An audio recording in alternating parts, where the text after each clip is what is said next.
Hello from Multiversity Comics. I am sitting here with one of the creators today of the Thrilling Adventure Hour. Please say hello to our guests at home. Hello, guests at home. Guests in your own homes. Hello. It's me, Ben Acker from the Thrilling Adventure Hour. And tonight at Emerald City Comic Con, I guess there's going to be a delay, but we have a crossover episode between the Thrilling Adventure Hour and the podcast Welcome to Nightvale. It is an epic crossover, yeah. And I'm very excited. This is the first time I've ever going to see Thrilling Adventure Hour live. If it is your first time seeing Thrilling Adventure Hour live, it is a weird show to see. It is good. We're happy with it. We're excited about it. And there's a lot of elements that are the elements of our show. But due to it being a crossover with Welcome to Nightvale, it is not your typical Thrilling Adventure Hour show. And, sure. And I'm getting the sense that it's our first time here. It's going to be a lot of people's first shows. So see it. Enjoy it. It's fun. It's gonna be great. And then come see our show. Travel wherever you are in your home, wherever your home may be. Travel to Los Angeles, see our show, or we may be coming to your town. Oh, interesting. If you are in a town we come to. And I was talking to Annie before, and she was saying how you guys Annie Savage, the Thrilling Adventure Hour. Annie Savage of the Thrilling Adventure Hour.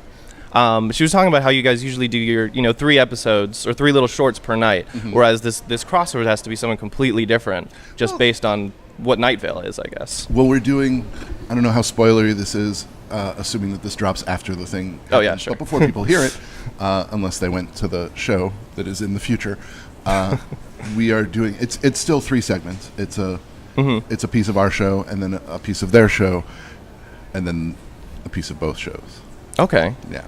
So what was the writing process like for this? Was it, did you write it with the Nightvale guys? We did. We wrote it, Blacker, my writing partner in the Thrilling Adventure Hour, and I wrote it with the Nightvale gentlemen, and we sent ideas back and forth, the 4 of us, landed on the big plot, and then zeroed in on what each piece would be, and then as each of us were writing our segments, we would send the drafts to each other, like to each the other team, to make sure that everybody's got everybody's voices right. Sure. So right. like they were writing things with our guys, our characters in them, and we would go, okay, so he doesn't use contractions, let's say. Okay. That kind of thing. Like sure. Just noodling it so that everything feels like everybody's thing. Right. And yeah, it was great. And see, it's very interesting to me because, Nightvale has a very specific voice, which is Cecil Baldwin. Mm-hmm. And the way that they write Cecil it's very, very specific. Whereas with Thrilling Adventure Hour, it's different segments. There's Sparks Nevada, and that has its own voice. Mm-hmm. And there's Beyond Belief. And there's Amelia Earhart, Fearless Flyer. Everything has its different voice. So I can imagine kind of trying to bring everything. Obviously, we don't know which segments appear on the show. Tell you that it is Sparks and then Nightvale and then some Sparks again. Right. Nightvale in it. That would be too much information to tell. Sure. Too spoilery, but. Mm-hmm. So what kind of prep has gone into putting the show together? I've like I said, I've never seen Thrilling Adventure Hour live, and I saw Nightvale live once.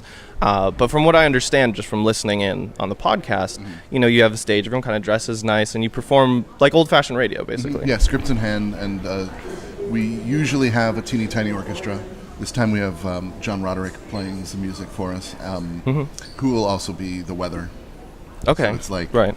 Serving a couple of functions, but of each of the shows. But our director, Aaron Ginsberg, for Thrilling Adventure Hour, does the blocking and the staging of it, and he's done that for this. So it's still going to be staged like ours, which is it's so meticulous, and it's so what he does is find the thematic elements, the character journeys through the thing, and stage it accordingly. Sure. So it's going to have that professional sheen that our director brings to it. Sure. Right. Even though he's not here, he sends complicated charts and diagrams. Oh wow. That we have to understand in order to get the actors as we walk through rehearsing it, and then you come here and then you do this and then that. But it's a system that is designed like our style is more Muppet Show, like let's throw a sheet on the barn. Oh yeah, Aaron goes, sure. Well, now that sheet's on the barn, who's going to stand where? And what does it mean?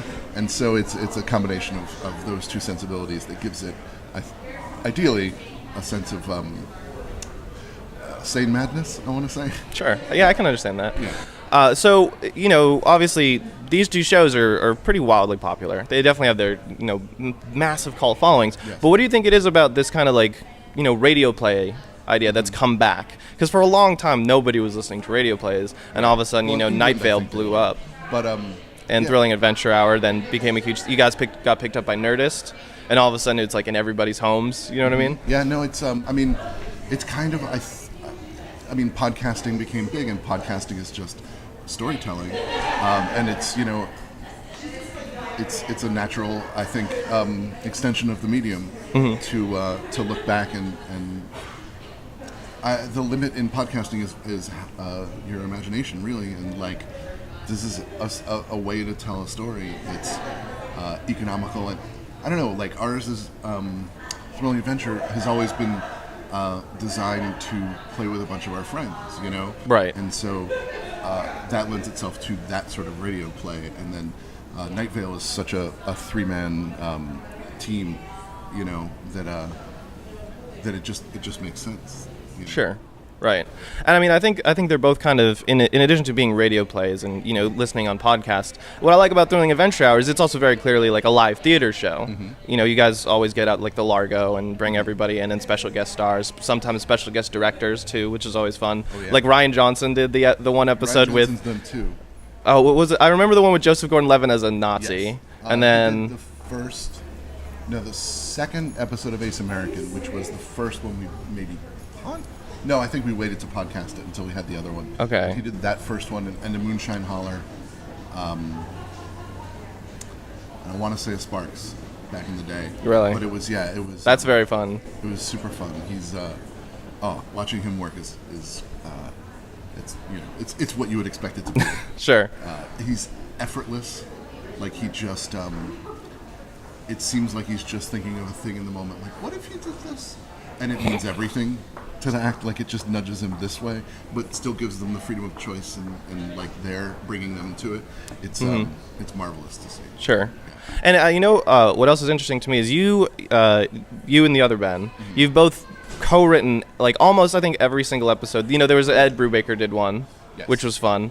We have great guest writers. But we decided when Ed lobbied to write one, it was an extension of a conversation that Blacker and I had been having, which is what else can we learn from the show, and we can learn show running a little bit and have guest writers write and have us give notes and give feedback, and it's been real educational. We've had just writers we respect the hell out of coming in and doing it. Ed was the first.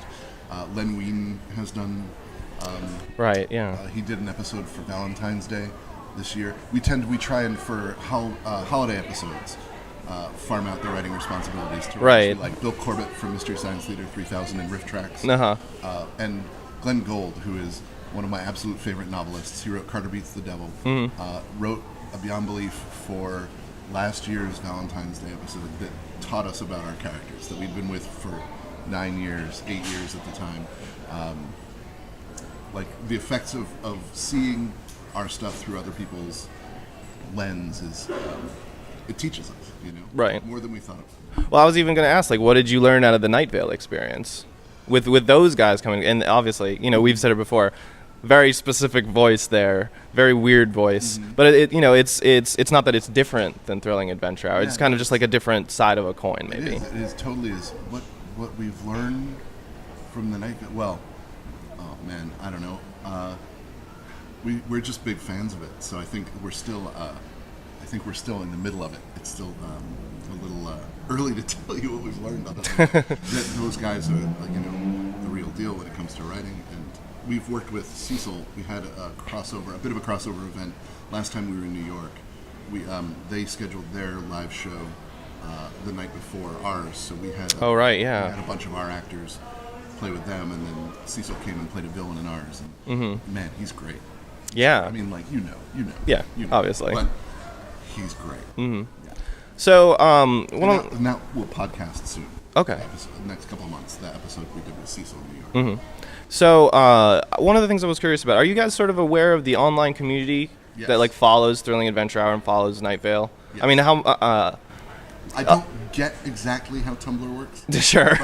But I know I can see the people that are posting. Like if I enter Thrilling Adventure and Tumblr into Google, it gives me a whole list of the things people are saying about our thing. And all like the fan art and things. Oh, yeah. And see, what I was curious is, sometimes you see people who are writers or working on books or shows are just not interested in the public reaction. Mm-hmm. But are you guys do you care about that sort of thing? Do you go into it? Because I know the Nightvale guys love it. No, it's amazing. Like we love it. I mean,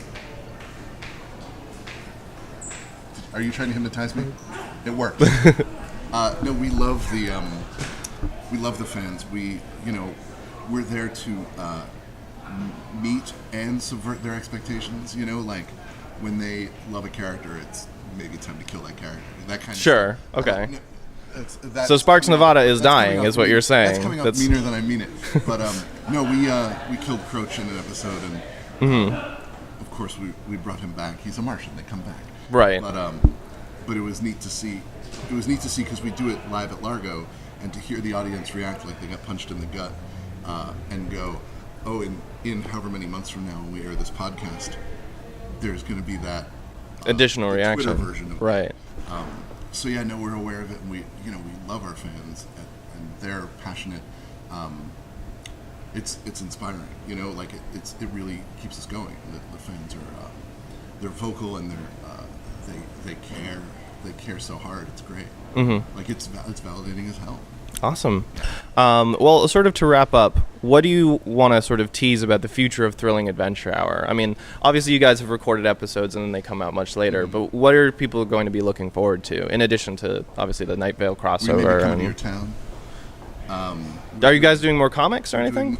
We are. Because you guys are writing comics. We were talking about doing more Thrilling Adventure comics, and we would love to. It's in the works. Because I really liked how you released both the graphic novel. Like, there's a Kickstarter, and then you released a graphic novel, and then digital smaller issues that were kind of broken up by, like, here's the Sparks Nevada issue. Yes. And I thought that was well done. Thank you. Yeah, no, it's we love comics. I mean, we're writing for Marvel now, and Thunderbolts on sale in June. Mm-hmm. We're trying to figure out how to do the next iteration of Thrilling Adventure in comic book form. Mm-hmm. What else can I tease? When's the Thrilling Adventure Hour massive multiplayer online role-playing game? The first time I saw a massive multiplayer online role-playing game, I thought there should be a Sparks Nevada one. You could play a cowboy, you could play a Martian, you could play an alien. But they're actually, I don't know if we're talking about this, so check, I guess, before, but there's going to be a Sparks Nevada role-playing game coming out soon. That makes total sense to me. Absolutely. I was going to say... It's fun, and I'm not a role-playing games guy. Like, I just don't have a history of that, but it was really fun. I was going to say, like, a card game or a board game, too, would make a lot of sense, I think. There was talk when the graphic novel came out about a Moonshine Holler board game, like an old... Like an old-timey... Making it look like something you found in your grandparents' house, like a family vacation. You still want to do that. Okay. I mean, let me know if you're a game-making guy. We'll put your email at the bottom of the screen here. Definitely my email, sure. And my phone number. It's very personal.